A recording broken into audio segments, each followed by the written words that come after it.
કાલે હમણાં તારો ભીમ બાપો કેમ દેખાતો નથી? એને ક્યાં મજા છે? હમણાં દાખલ કર્યા છે ને લાલ, એને શું થયું?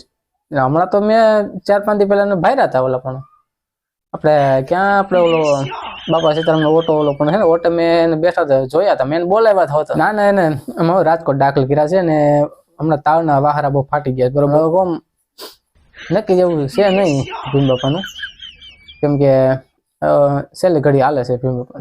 નકર તાર ભીમ બાપા ને ઓટે હોય જ બરોબર, અહીં બેઠા જ હોય.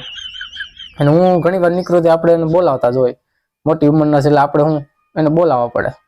મોટી ઉંમરના છે આપણે એને બોલાવવાનું જ હોય. અને એવો તારો ભીમ બાપો છે ને, તારા ભીમ બાપો જેવું છે ને એવું કોઈ થાય નહીં. એટલે એની તમે કાળજી રાખજો.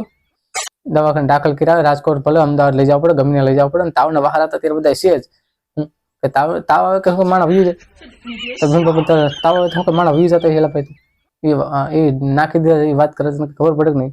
ગઈઢિયા ઓટે બેઠા હોય ને સારું કહેવાય. ગઈઢિયા હે ને ઓટે બેઠા ને સારું. તમને ખબર છે? એ જીવતા જાગતા કેમેરા જેવું કહેવાય. ગામની અંદર કોણ ગયું કોણ નહીં એ બધી એને ખબર હોય. એટલે ગઈઢિયા ઓટે બેઠા હોય ને એમ સારું કહેવાય.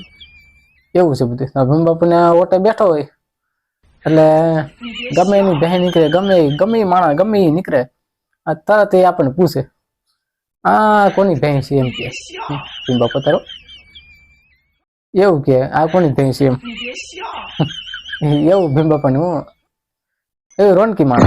બીજું ઓમ કાંઈ બીજું કઈ નહીં, મજાક મસ્તી વાળો માણસ.